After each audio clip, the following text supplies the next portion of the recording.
Eso es. Oiga, Bien, profe, disculpe, ¿por qué es la última clase con usted? porque la prueba de filosofía es un poco más corta, entonces las clases están pensadas para menos clases, claro, eso. Por eso mismo. Oye, Ya, profe, profe. De, usted la más relajada de todas. La clase más entretenida es esta, profe, ¿por qué no lo hace más clases nomás? debe que tiene que hacer de todas las pruebas, no solamente esta.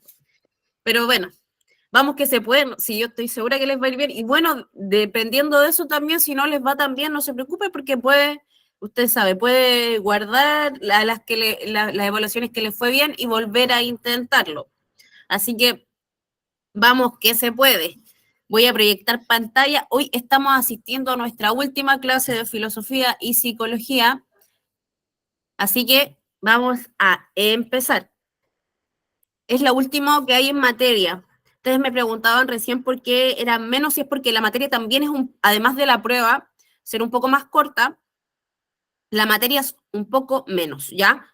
Usted en las demás materias tiene mucho, mucho contenido, en filosofía y psicología es más acotado, ¿ya? Porque tiene que ver más con la reflexión personal y muchas veces intuición y otras también de conocimiento, porque hay cosas que hemos aprendido, ¿no es cierto? No solo hemos reflexionado y analizado, también hemos aprendido. ¿Qué veremos hoy? Objetivo de la sesión de hoy. 1. Analizar el significado humano del trabajo a partir de textos breves o situaciones dadas. 2. Analizar textos breves que expresen una visión crítica sobre los avances tecnológicos, medios de comunicación, televisión, redes sociales, considerando impactos ambientales y sociales. Y 3. Fundamentar opiniones acerca del impacto de las tecnologías en la vida de las personas y la sociedad. Trabajo humano en la era tecnológica.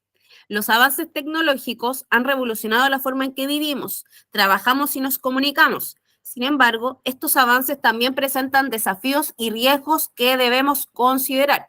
Es importante analizar críticamente los beneficios y desventajas de la tecnología para tomar decisiones informadas sobre su uso. Entonces, analizaremos la era de la tecnología y sus impactos en la sociedad desde una perspectiva crítica y filosófica. Abordaremos temas como los avances tecnológicos, los medios de comunicación, la televisión, la publicidad, las redes sociales, considerando sus repercusiones ambientales y sociales. ¿Cierto? Entonces, las tecnologías han evolucionado tanto hasta el punto de vista de sustituir muchos de los trabajos que antes elaboraban los humanos, ¿cierto?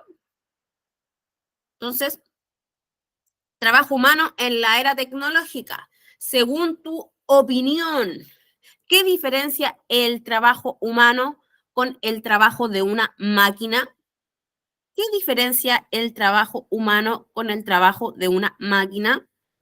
La producción, ¿Por qué? porque la máquina prácticamente puede producir 24/7 de manera constante, en cambio el humano sí o sí necesita descansar, necesita alimentarse, necesita hacer muchas cosas más. En cambio La, una máquina necesita una mantención mínima tal vez y su producción es altísima. claro, eficiencia. Entonces la máquina es más eficiente, ¿cierto? Y además, ¿en qué más se podría diferenciar?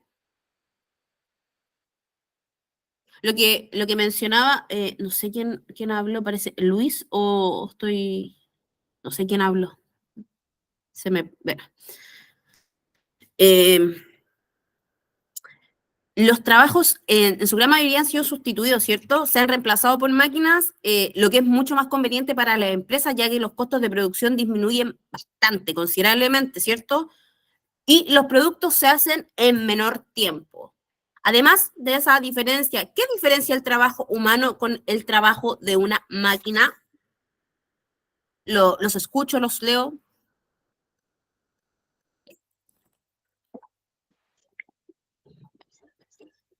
La calidad de los productos.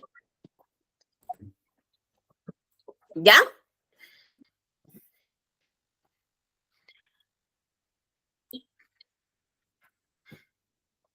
A ver, por ahí parece que están escribiendo en el chat.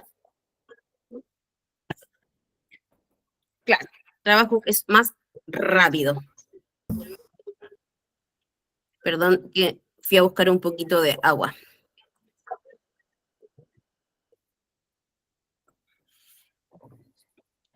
Economizan en gente también. ¿Cómo? Perdón. Economizan en gente. Ocupan menos gente. Claro, las empresas ahorran dinero, ¿cierto?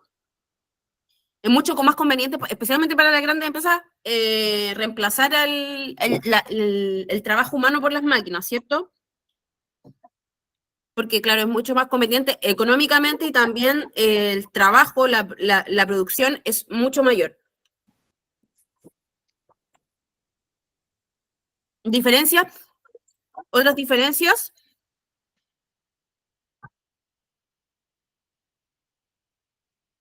¿Qué tiene el ser humano que no tiene una máquina? ¿Se les ocurre? Sentimiento. Exacto, exacto. El ser humano tiene sentimiento, lo cual lo que es la máquina no lo tiene, solo que lo administra La capacidad para razonar. Claro. Y por ejemplo, en esto, ¿qué de estos trabajos, se le ocurre alguno de estos trabajos que sea importante tener sentimiento o la capacidad de empatía, por ejemplo? ¿Se le ocurre? ¿De los que observamos?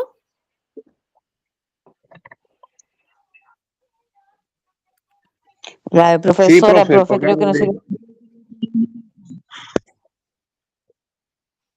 En educación, Moisés levantó la mano.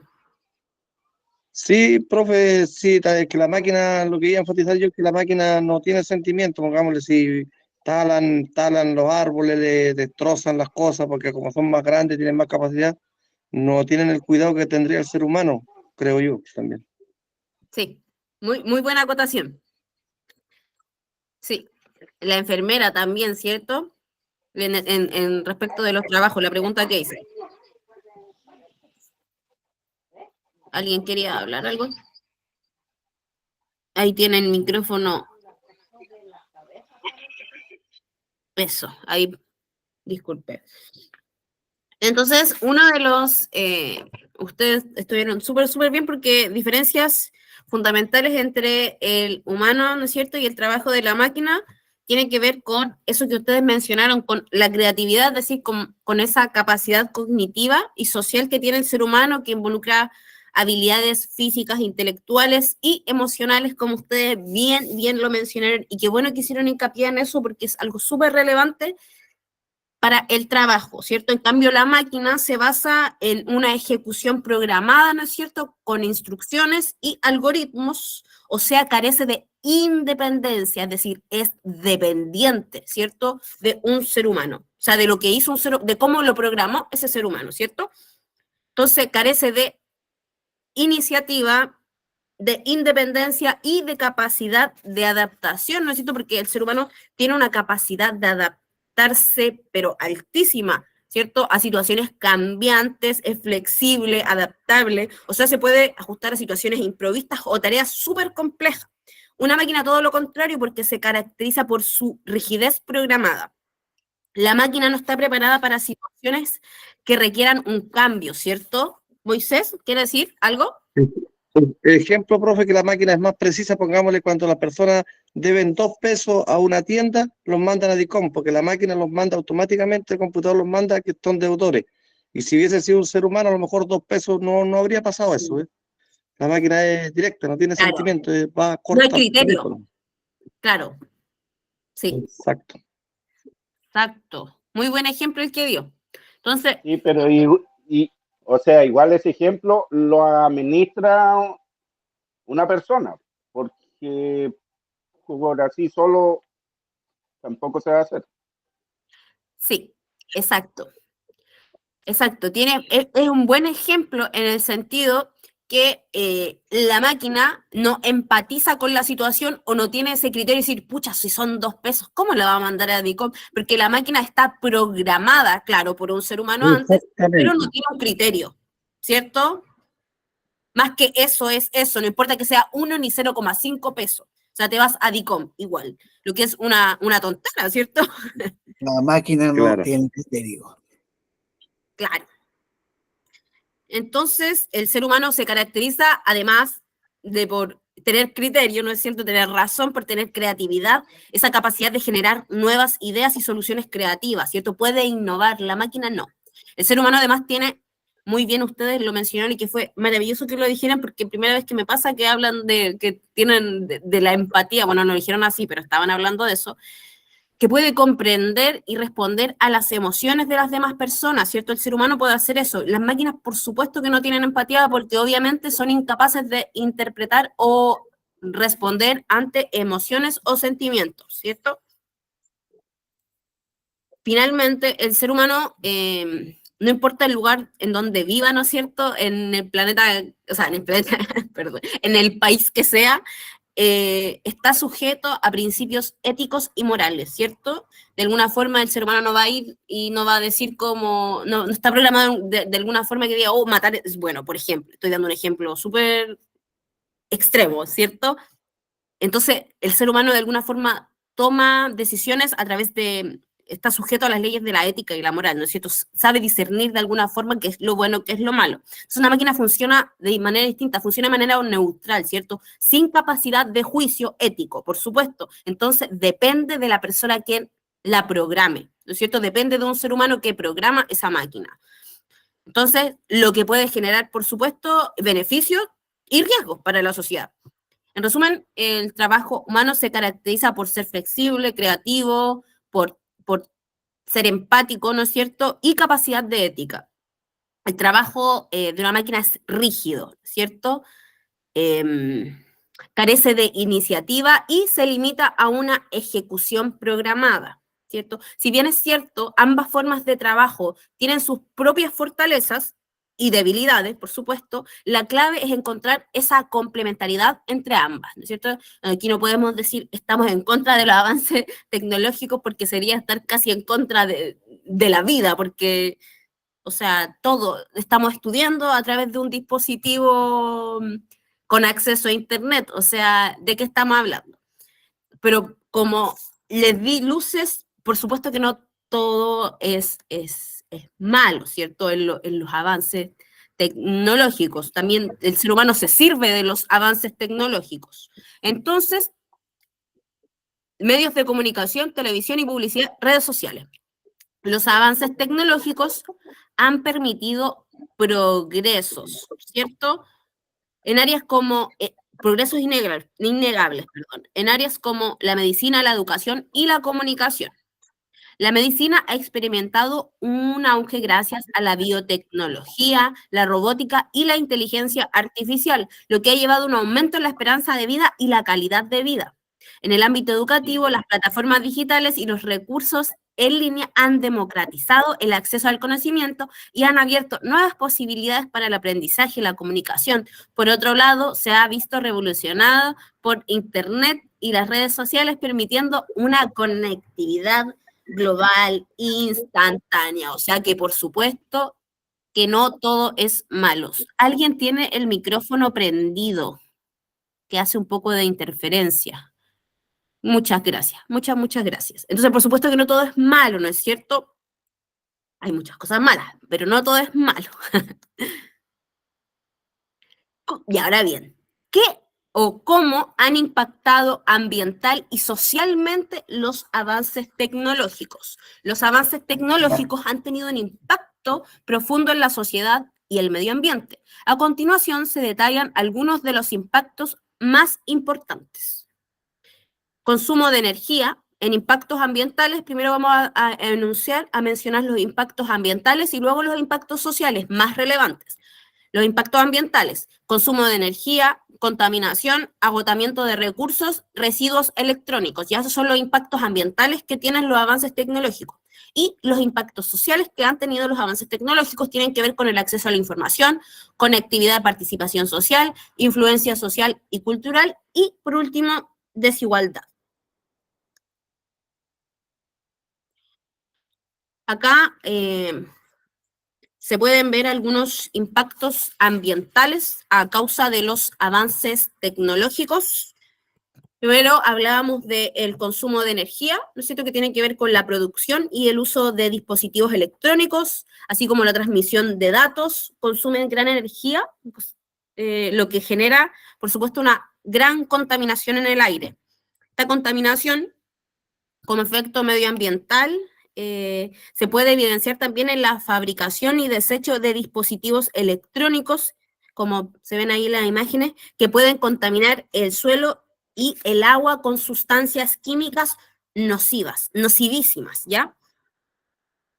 Y algo muy, muy importante destacar es el agotamiento de recursos, ¿cierto?, a través de la extracción de materiales necesarios para fabricar dispositivos electrónicos, ¿cierto? Se pueden agotar recursos escasos tales como metales preciosos y algunos minerales raros, ¿cierto?, para crear dispositivos tecnológicos. Y finalmente el impacto medioambiental que quise destacar se trata de los residuos electrónicos. Esto tiene que ver con que, no sé si ustedes se han dado cuenta, o bueno, lo que decía mi abuela, que con el pasar de los años pareciera que los electrodomésticos están creados para echarse a perder más pronto, como que duran poco los electrodomésticos. ¿A qué se deberá esto? ¿Qué creen ustedes que se deba? Desechable. Cumplen su vida útil. Sí. ¿Pero por Profe, qué? se debe a que quieren seguir comerciando, quieren seguir haciendo que la gente gaste. Para vender más. Muy Sí, buen Exacto. punto, Moisés y ahí Luis. Teresa, ¿quiere decir algo? Lo mismo para poder, la misma empresa grande, para poder vender más después. Las cosas lo máximo que duran son 2 años ahora. Claro, eso tiene un nombre. Eso se llama la obsolescencia programada. Y esto es verdad, esto es totalmente verdad. ¿Qué quiere decir esto? Y ustedes bien lo decían y muy bien lo pensaron. ¿Por qué están haciendo electrodomésticos, dispositivos electrónicos que duren tan poquito, 1 o 2 años, ya el sistema de los aparatos electrónicos empieza a fallar? Y esto no es adrede. Por supuesto que no, se llama obsolescencia programada, es decir, que cumpla cierto tiempo y que después, como lo dice, quede obsoleto. ¿Y para qué? Para que usted después compre otro, porque la idea es que usted siga comprando. Por eso, después de poco tiempo, empiezan a tener falla en el sistema. Esto es la obsolescencia programada, lo que por supuesto, genera una gran cantidad de residuos electrónicos que a menudo se eliminan de forma inadecuada, lo que contamina el medio ambiente porque ¿dónde termina? Por lo general en los ríos, los lagos, por lo general termina después en el mar, los desechos.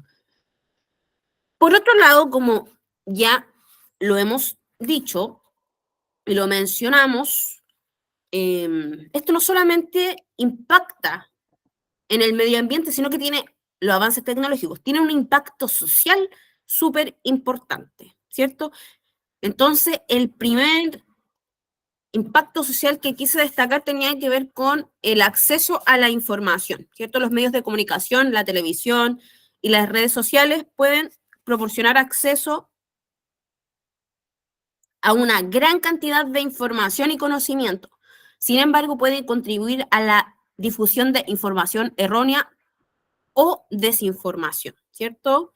Hay una gran cantidad de información en Internet y muchas veces es difícil discernir cuál es la información verdadera y cuál es la desinformación, porque hay una cantidad infinita de información en Internet, del acceso a Internet. Entonces, eso es un gran impacto en lo social. Otro impacto en lo social tiene que ver con la conectividad y la participación, porque si bien las redes sociales pueden ayudar a las personas a conectarse con sus seres queridos, ¿cierto? paradójicamente, imagínense, paradójicamente también pueden conducir al aislamiento social, ¿cierto? Como, no, pero si ya me comuniqué con las personas, si hablo con las personas, pero al final pasas encerrado en tu pieza, te haces adicto al internet, ¿no es cierto? A las redes sociales.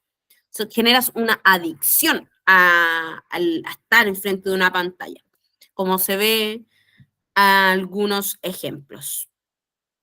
O sea, como se ve también ahí todas las personas de alguna forma compartiendo típicamente entre varios, pero todas las personas en su celular. No sé si ustedes, lo más probable es que les haya tocado vivir una experiencia así. Es súper común. Se vuelve antisocial. Claro, claro. Es todo lo contrario. Entonces, el tercer punto que también quise destacar tiene que ver con la influencia social y cultural, ¿cierto? Esto es un impacto súper importante porque tiene que ver con cómo la publicidad y los medios de comunicación pueden influir en las normas y valores sociales. Esto ya lo hemos conversado un montón, ¿cierto? Se ha estudiado cómo la publicidad y las redes sociales influyen en las elecciones de los estilos de vida incluso de las personas. Es súper relevante. Y otro punto necesario de destacar tiene que ver con la desigualdad como impacto social. ¿A qué se refiere esto? A que el acceso y la utilización de tecnologías pueden estar desigualmente distribuidas entre diferentes grupos de la población, lo que puede exacerbar las desigualdades. Aunque este punto cada vez es menor, puesto que la mayoría de las personas en Chile tenemos acceso a la utilización de tecnología, ¿cierto? Pero también el impacto social, además del impacto ambiental, es súper fuerte.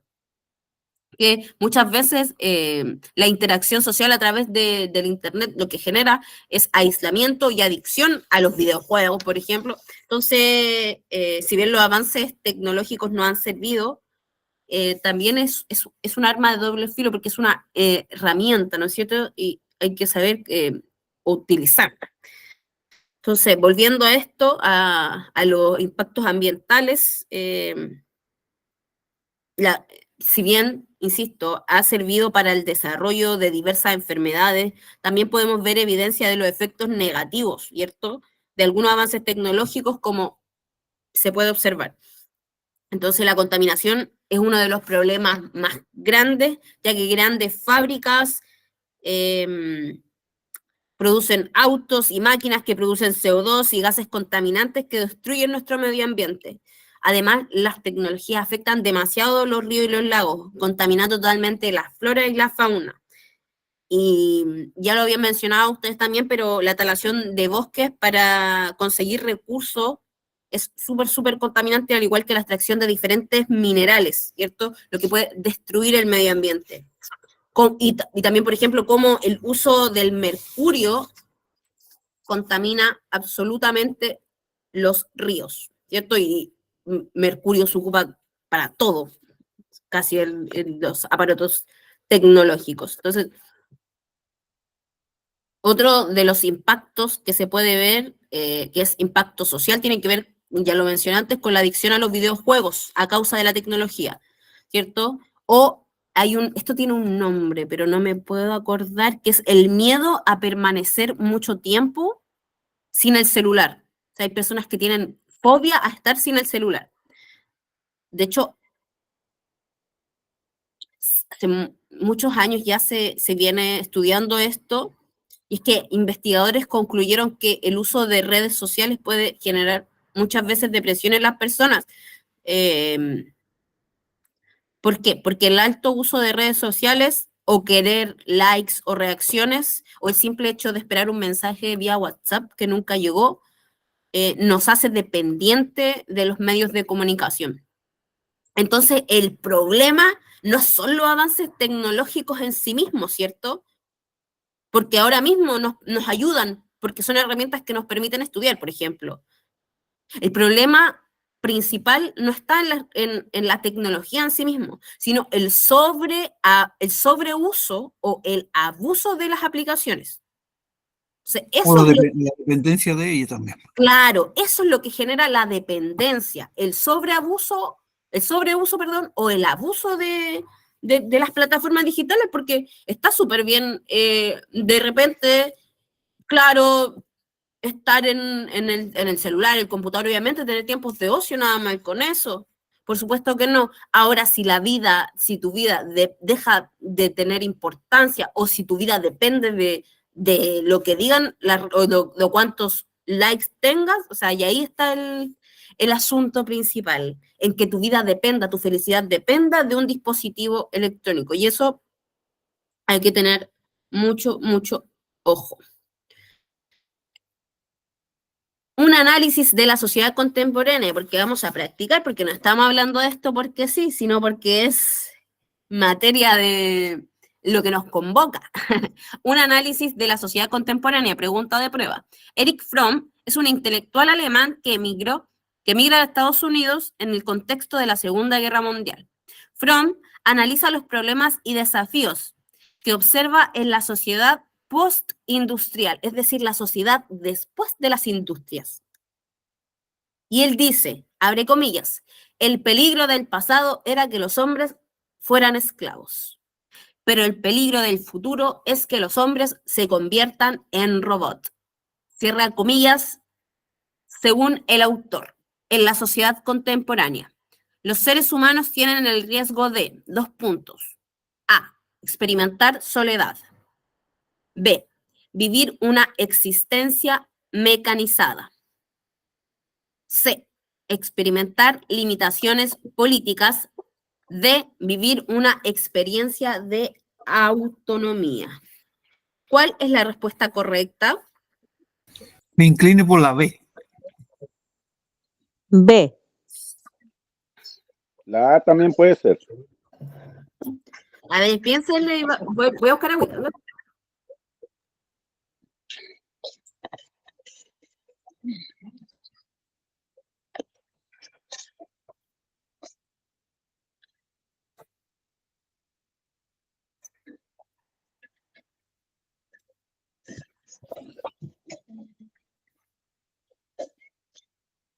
¿Cuál es la respuesta correcta? Profe, ¿pero qué es autonomía? ¿Qué es autonomía? ¿Alguien le puede explicar con sus palabras a Moisés qué es autonomía? Por favor. ¿Qué es autonomía? ¿Alguien sabe lo que es autonomía? Nadie sabe, profe, díganme.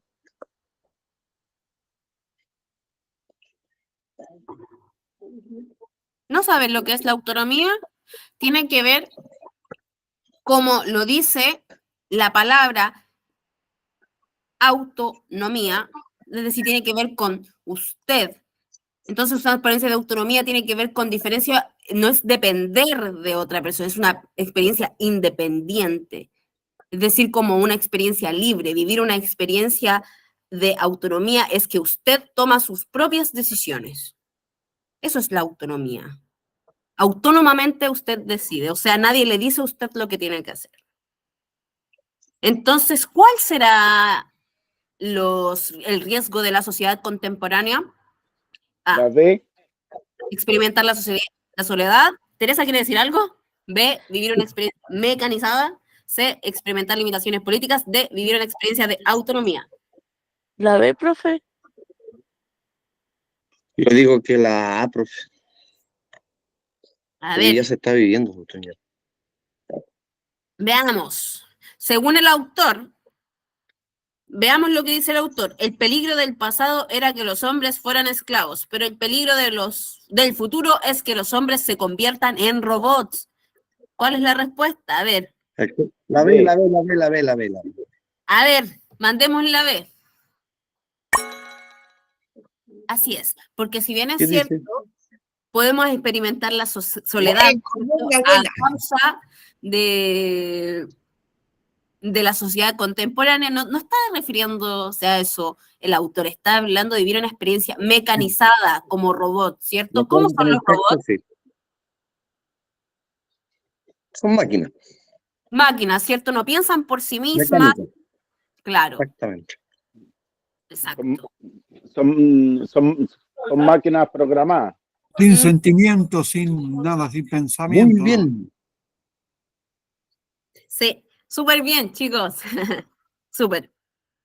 Este tipo de preguntas, preguntas tipo prueba, asimismo, tienen que ver con que ustedes piensen y, ojo, no tienen que ver con, a veces tiene que ver con su opinión, pero siempre cuando le preguntan a partir de un autor, de un texto, siempre, fíjense bien en lo que Sí, dice el autor, ¿ya? está bien, profe, sí. Ya.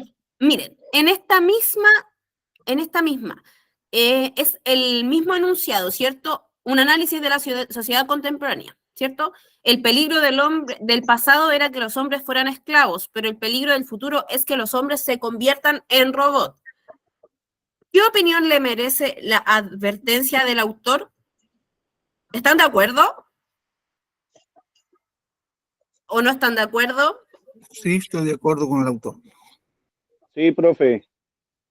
Lo que ¿Por dice qué? Sí, profe, el autor es real, porque porque, cada vez porque antes era así y ahora dependemos casi de las máquinas. de la máquina o de la tecnología. Perfecto.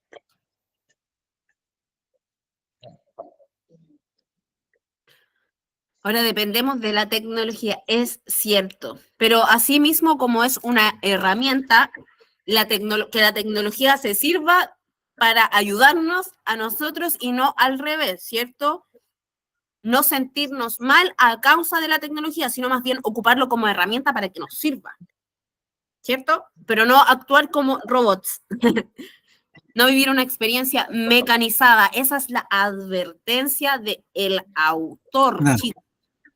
Poder nosotros controlar a la máquina y no la máquina a nosotros. Exacto. Así mismo, Luis. Así mismo, controle usted la máquina y que la máquina no la controle. Así es. Eso nos quiere decir el autor. Súper. Bien. Este es un texto que estaba, Moisés tiene su micrófono abierto, me parece, para que, por favor, muchas gracias. Esta pregunta, este texto, perdón, estaba al final de la prueba del año pasado, ¿ya? Para que ustedes se hagan idea de lo que les van a preguntar en la prueba, ¿ya? Entonces, a veces le van a poner un texto larguito y otras veces le van a poner un texto más largo como este. Entonces, ahora lo vamos a leer y vamos a completar las preguntas, ¿ya? La filosofía y ética del cambio climático. La humanidad está en deuda. Año tras año consume más recursos de los que la naturaleza puede proporcionar. Este consumo excesivo tiene un efecto directo sobre el clima, generando, entre otros cambios, el aumento de las temperaturas aumento de las temperaturas. Para comprender mejor la problemática en juego, el biólogo y filósofo Biffeld aborda las relaciones entre el ser humano y la naturaleza, al tiempo que se centra en los aspectos éticos de la gestión del cambio climático. Ética ambiental. Hay que reconocer que hemos entrado en una transición hacia una sociedad marcada decisivamente por los condicionamientos ecológicos. La cuestión fundamental es el futuro de la humanidad, lo que nos debe empujar a actuar en la comprensión de que el cambio climático incontrolado puede ser que la vida humana en la Tierra sea mucho más difícil de lo que es, sino imposible. O sea, si no hay un cambio, la vida en la Tierra, dice, va a ser insostenible, imposible, no se va a poder. El filósofo alemán Hans Jonas formuló a finales del decenio de 1970 el principio de responsabilidad pensando precisamente en cuestiones ecológicas. Él dice, abre comillas, actúa de manera tal que los efectos de tus actos sean compatibles con la permanencia de una vida auténticamente humana en la Tierra. Así, a partir de ahora, se trata de concebir una vida social que incluya la preocupación por la sostenibilidad del sistema a largo plazo y que considera a las futuras generaciones en el ámbito de nuestras responsabilidades. Estas preocupaciones ecológicas deben coexistir con las exigencias éticas contemporáneas, a saber, el respeto de los derechos humanos y el trato igualitario de todas las personas. Es necesario considerar que no todas las poblaciones humanas son iguales ante el desafío climático, sino que los países más pobres son a menudo los más afectados por el calentamiento descontrolado del planeta. Por lo tanto, el respeto de los derechos humanos debe conducir a un principio de solidaridad capaz de garantizar la gestión global del cambio climático. El principio de responsabilidad hacia las generaciones futuras y el principio de solidaridad con todos los seres humanos entre sí son esenciales para la gestión equitativa de la crisis ecológica.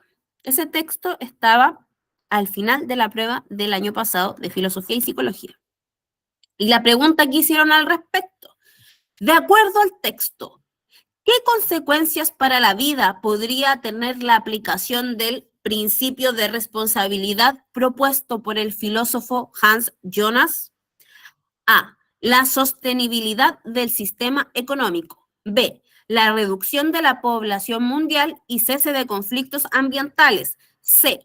Una relación distinta del ser humano con la naturaleza que permita su cuidado y protección. D. La penalización de las conductas y el cobro de multas simbólicas a quienes pongan en riesgo la naturaleza. ¿Cuál es la respuesta correcta? La C, puede ser la C. Me inclino por la C. La C, digo yo también, profe. A ver, veamos qué piensan más sus compañeros y vamos a ver cuál es la respuesta correcta. Entonces, ¿a qué se referirá el principio de responsabilidad propuesto por el filósofo Hans Jonas? A ver, aquí dice la C de la C. A ver, pues veamos si la C es. Enviemos. Muy bien, chicos, chicas. Sí, este principio de responsabilidad propuesto por el filósofo Hans Jonas tiene que ver con que el ser humano adopte una relación distinta con la naturaleza. Es decir, que el ser humano se relacione de tal forma con la naturaleza que busque su cuidado y protección, ¿cierto? Muy importante. Súper bien. Ahora, de acuerdo con el texto, ¿qué relación existe entre ética y cambio climático? A. La ética solo tiene que ver con los usos y costumbres vigentes de una sociedad. B. La ética se refiere a la relación entre seres humanos y no a la relación con la naturaleza. C. La ética es un asunto personal, por tanto, no hay relación entre ellas y los problemas ambientales o sociales. D. La ética debe hacernos cuestionar las consecuencias de nuestras acciones, por ejemplo, en relación con los impactos en el medio ambiente. ¿Cuál es la respuesta correcta? La La D. D, La D debería ser, profe, la D. La D de dedo.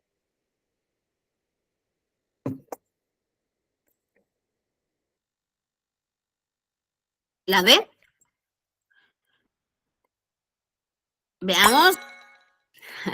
Súper bien. Ustedes son los Mateos del curso. Bien, sí, efectivamente, la ética debe hacernos cuestionar las consecuencias de nuestras acciones, por ejemplo, en relación a los impactos del medio ambiente. Es decir, la ética de alguna forma debería hacernos cuestionar y decir como, chuta, no está bien lo que está pasando con la contaminación, con la extracción de ciertos minerales, con la talación de árboles, etcétera, etcétera, y un gran etcétera. Entonces, la ética de alguna forma nos dice que no solo debemos relacionarnos de forma distinta, ¿no es cierto?, con la naturaleza, sino que también tomar acciones, ¿cierto?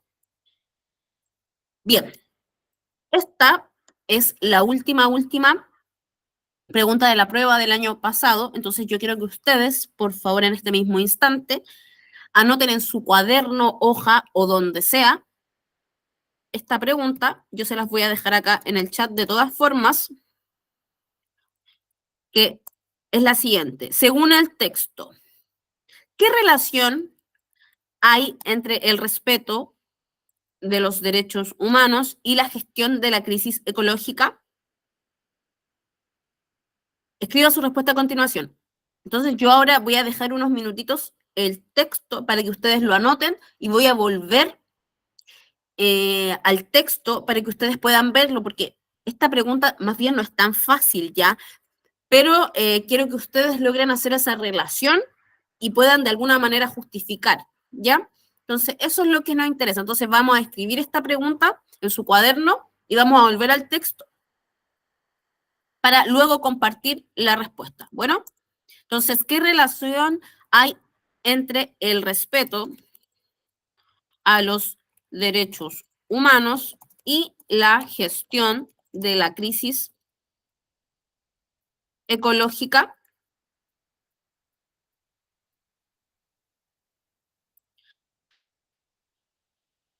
Entonces, ¿qué relación? Me avisan si ya anotaron, porfi, para ir al texto. De todas formas, se los dejé en el chat, ¿ya?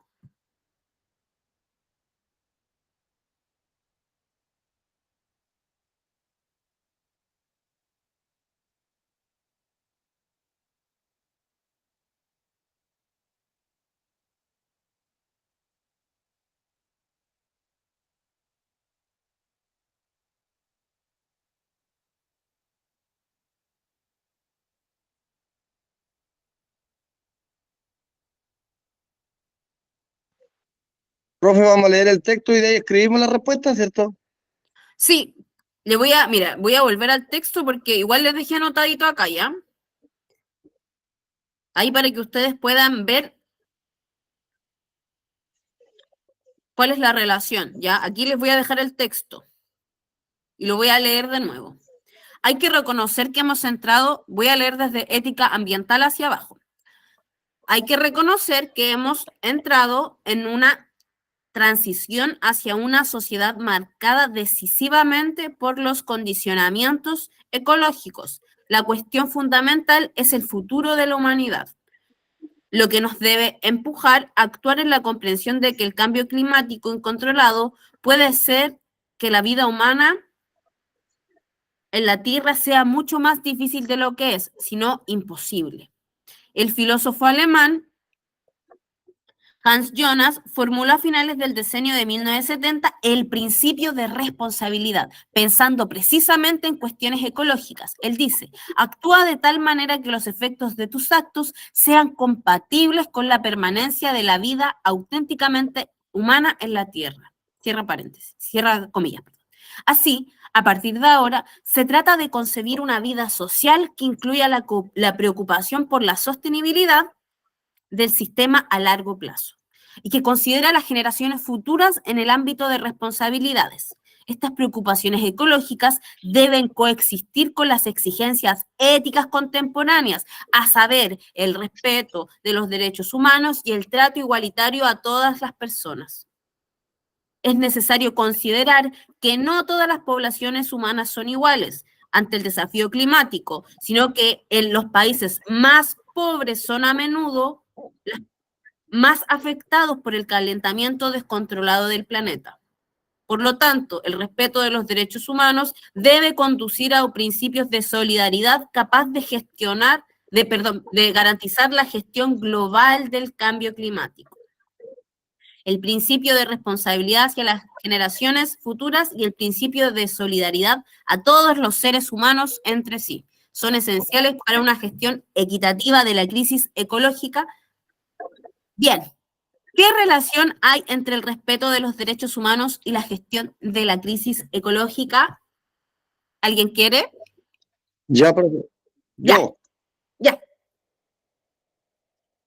que según lo que dice el texto, este caballero, Hans Jonas, de 1970, dice que, ¿cuánto se llama? Que si no tomamos medidas a tiempo sobre lo que está pasando, si no socializamos, si no miramos que hay países más pequeños que afecta esta cosa que está pasando, si no hacemos esta cosa del ¿cuánto se llama? De la igualdad de los, pongámosle, los países más pobres, la parte que quería nombrar es esto que nombran todo el tiempo ahora, los derechos humanos.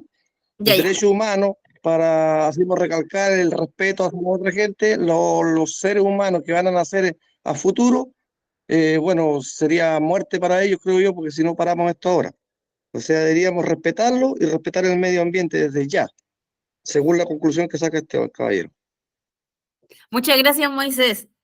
Le diste en el punto preciso. De hecho, cuando él habla de los derechos humanos, también está pensando en los países más empobrecidos, ¿cierto? Que dice que es quienes son más afectados por la crisis climática. ¿Alguien tiene otra respuesta o quiere compartir algo? Está súper bien lo que hizo Moisés, porque estructuró muy bien cómo decirlo, porque según el autor, tanto, usted no puede decir porque es malo contaminar. Por ejemplo, esa sería una respuesta incompleta, errada, ¿no es cierto? Le pondría mal a usted ese punto, pero como lo hizo Moisés, está súper bien. ¿Alguien más quiere compartir algo al respecto? Esta pregunta es bastante compleja, ¿ya? Es bastante compleja. Porque hay que hacer una conexión entre los derechos humanos y la crisis ecológica, lo que no es fácil. ¿Alguien tiene otra respuesta?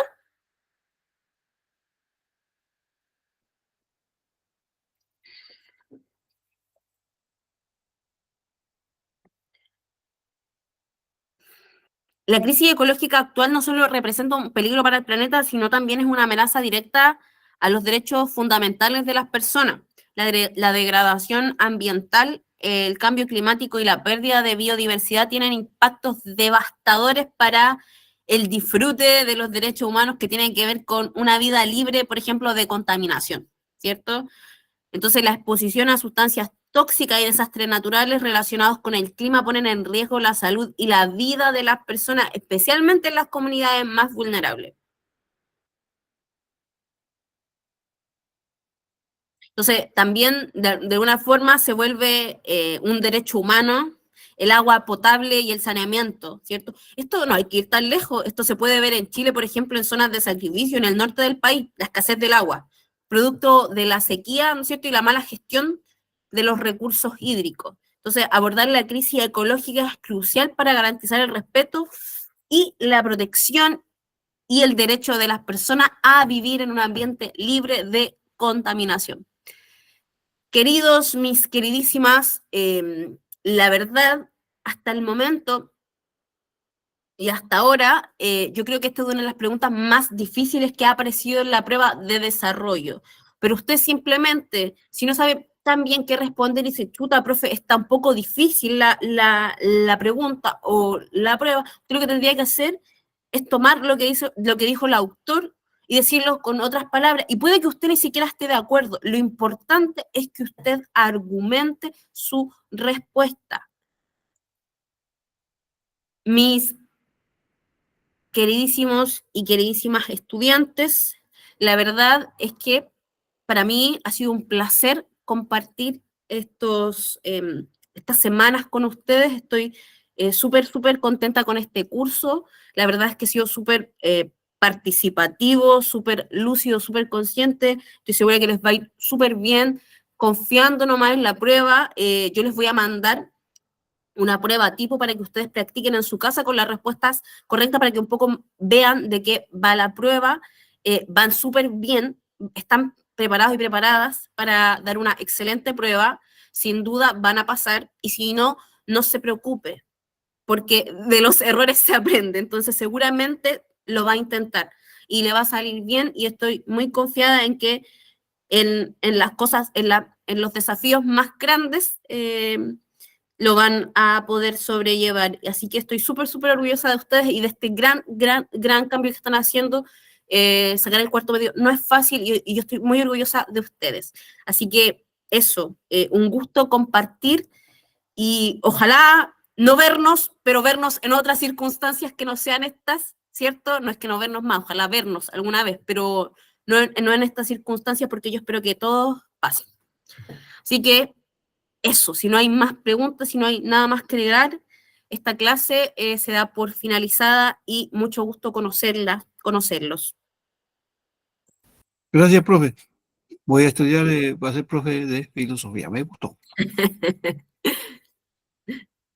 Gracias a ustedes, de verdad, ha sido un muy buen curso. Muchas gracias. Muchas gracias, profe. Muy agradecido. Un gusto, Agradecida profe. Entonces, usted anota su nombre y puede salir de la reunión. ¿Ya?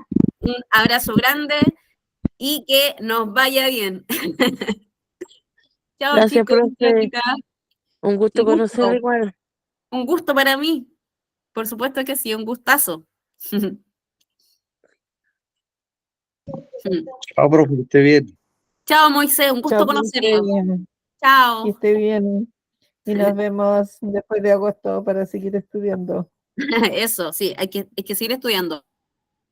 Sí, nos vemos, profe. Chao, chao. Chao, chao.